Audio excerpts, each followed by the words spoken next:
최근 들어 일본 증시에서 지난 30년 동안 거의 법칙처럼 여겨진 엔화 가치 하락은 일본 증시의 상승으로 이어진다라는 공식이 무너지고 있다고 합니다. 작년 초 세계 금융시장이 코로나19로 인해 휘청이면서 지금까지 안전자산으로 통했던 엔화 가치는 사람들의 예상과 달리 무너져 버렸었습니다. 또한 작년 하반기에는 엔화 가치가 꾸준히 상승했음에도 불구하고 니케이 지수가 폭락하기는커녕 일본 지난 30년 만에 최고치를 기록하기도 했습니다. 이렇게 지금까지의 엔화 공식이 무너짐에 따라 세계 투자자들은 진짜 위기에는 달러를 매수하라라는 법칙이 다시금 재조명받게 되었고, 이에 따라 엔화의 지위는 정말 무너지고 있다고 합니다. 해당 소식에 일본 누리꾼들은 이제 미국마저 일본을 버리게 되면 일본은 정말 끝장날 수준까지 왔네요. 자민당은 머리가 바뀌어도 민의를 무시하고 오책만 내놓는 정당이라는 것을 다시 한번 깨달았다. 한국이 부럽다. 한국은 단점이 있으면 고쳐가며 발전하는 나라인데 일본은 끝까지 잘못을 인정하지 않아 이 사달이 난 것입니다와 같은 반응을 보이기도 했습니다. 해당 소식 자세하게 함께 알아보겠습니다. 최근 일본 현지 뉴스 NHK의 보도에 의하면 일본 엔화의 실질적 가치는 1970년대 수준으로 추락 중이라며 경고했는데요. 원래 일본 정부가 의도한 것은 돈을 마구 찍어내 엔화 가치를 떨어뜨려 일본 증시의 상승으로 이어져 일본 경제 활성화를 꾀한 것이었지만, 앞서 말씀드렸다시피 엔화의 공식이 무너짐에 따라 엔화 가치는 가치대로 떨어지고 증시도 증시대로 폭락하는 현상이 벌어지고 있다는 것입니다. 일본 현지 뉴스 NHK는 일본 엔화의 실질적인 가치가 50년 전 수준으로 떨어짐에 따라 일본 경제에 부담이 가중되고 있다고 설명했습니다.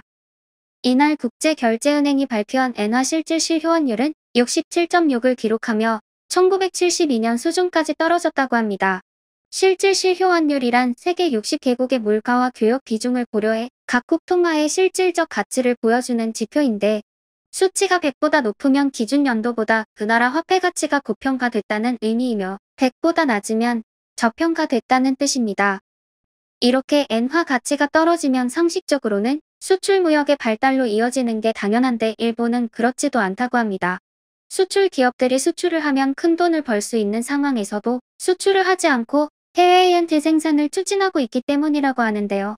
전문가는 이러한 일본의 현상을 다음과 같이 해석했습니다. 환율 변동으로 수익이 떨어지는 것을 지레 겁먹고 있는 것입니다. 일본 버블의 트라우마가 아직 일본인들에겐 남아있는 것이라며 엔화 가치 하락에 대한 이 점을 일본은 전혀 활용하지 못하고 있다고 경고했으며, 앞서 아베노믹스의 돈뿌리기 정책에 의해 일본 수출 산업이 부활했다고 주장했던 일본 극우단체의 모습들이 갑자기 보이지 않게 된 것도 같은 의미라고 설명했습니다. 일본 경제 전문가 스카자키 키미요시는 인터뷰에서 일본이 해외의 여러 나라에 비해 상대적으로 가난해지고 있다는 사실을 부정할 수 있는 사람은 없을 것이라면서 버블 붕괴 후 장기 침체 시기에 일본 경제의 성장은 제로에 가까운데 해외 경제는 성장을 계속하고 있었습니다라며 해당 이유에 대해 설명했습니다. 이어서 일본은 인구가 급속하게 줄어드는 나라이기 때문에 일본 경제의 앞날은 밝지 않는데 기시다 총리는 국민의 눈길을 돌리기에 바쁘다라며 경고했습니다. 실제로 기시다 정권이 집권 후 아직도 정신을 못 차렸는지 코로나19로 인한 경기 침체의 대책으로 사상 최대의 돈뿌리기 정책을 발표하고 나섰습니다. 지난 20일 일본 정부는 저녁 임시 가게를 열어 한화 576조 원에 육박하는 기시다 후미오 총리의 첫 경제 대책을 발표했습니다. 재정 지출 기준으로는 사상 최대 규모의 경제 대책이라며 엄청난 화제가 되었습니다. 576조 원뿐만 아니라 민간 투자금까지 포함시키게 되면 이번 일본 정부의 경제대책 규모는 무려 816조 원에 달한다고 합니다. 이는 일본 국가 예산인 1000조 원과 맞먹는 금액입니다. 이번 경제대책은 구체적으로는 18세 이하 자녀에게 1인당 한화로 약 103만 원을 지급하고, 코로나19로 타격을 입은 중소사업자에게 최대 한화로 약 2,585만 원을 지급하는 사업이 포함되었다고 합니다.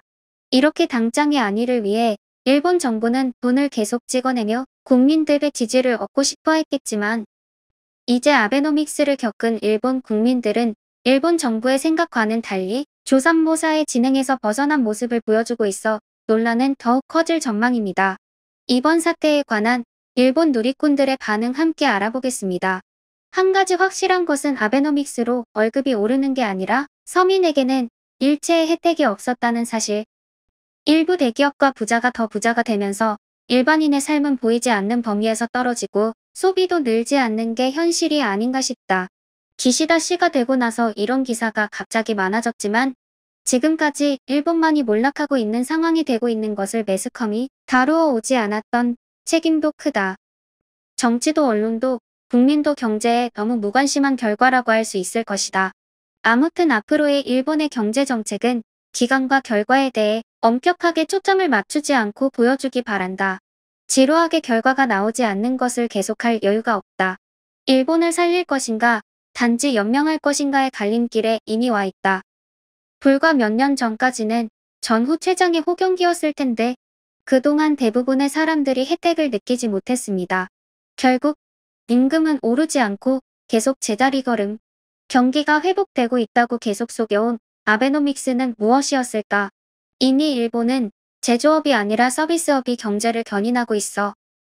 이 정책을 채택해서는 국민의 생활이 좋아질 리가 없다. 아베도 아소도 전 총리 때의 성공자가 아니었는데 배제되기는커녕 추앙을 받고 그것이 지금도 권력자로 남아있으니 그와 관련된 과거의 총괄을 통해 다시 궤도를 수정할 수 있을 리가 없다. 해외로 유학 보내는 아들의 비용이 대략 40만엔가량 비싸지고 있습니다. 일본 엔화로 주는 용돈으로는 친구들과 햄버거조차 먹을 수 없는 현실. 노인 위주 정책으로 젊은이의 부담이 커지고 저출산도 멈출 리 없다. 인구가 매년 50만 명 이상 줄어드는데 어떻게 회복해가지? 빈부격차가 커지는데 부자인 정치가들에게는 알바가 아닌 것이 현실이지. 부유층은 자산을 살려 해외 분산 투자 등으로 인플레이션을 극복할 수 있겠지만 큰 자산이 없는 국내에 머무르는 일반 근로자들은 이번 스태그플레이션으로 큰 타격을 입게 될 것이다. 그보다 비참한 것은 자산이 없는 일반 가정에서 태어난 아이들입니다. 일본의 국력 저하, 고령화 등도 있어 지금 세대보다 가난한 생활이 될 것이다. 일본은 원래 가난했는데 미화하고 현실 도피하는 나라가 돼버렸다. 앞으로 한동안 물가가 계속 오르겠네요. 그리고 자민당의 압승이라는 결과에 코로나 증세, 소비세 증세, 긴축 재정이 온다. 돈이 없는 분은 도쿄에 살 수 없게 될 것이고 자살자나 생활 공공자가 꽤 늘어날 것입니다. 다만 이것이 민의이기 때문에 받아들일지 해외로 갈지 자급자족으로 생활보호를 수급하고 슬로우 라이프를 보낼지 빈곤층은 선택이 불가피하네요. 일본은 폐허가 되어가고 있는 것 같습니다. 지금 일본의 자산을 생각하면 20년 정도면 고갈될 것 같다. 1990년 전후에 세계 유수의 경쟁력을 가진 일본 경제는 변화 혁신을 잃고 기술 후진국이 되었습니다. 오늘 제가 준비한 소식은 여기까지입니다. 지금까지 시청해 주셔서 감사합니다. 구독과 좋아요는 더 나은 영상을 만드는 데 큰 힘이 됩니다. 감사합니다.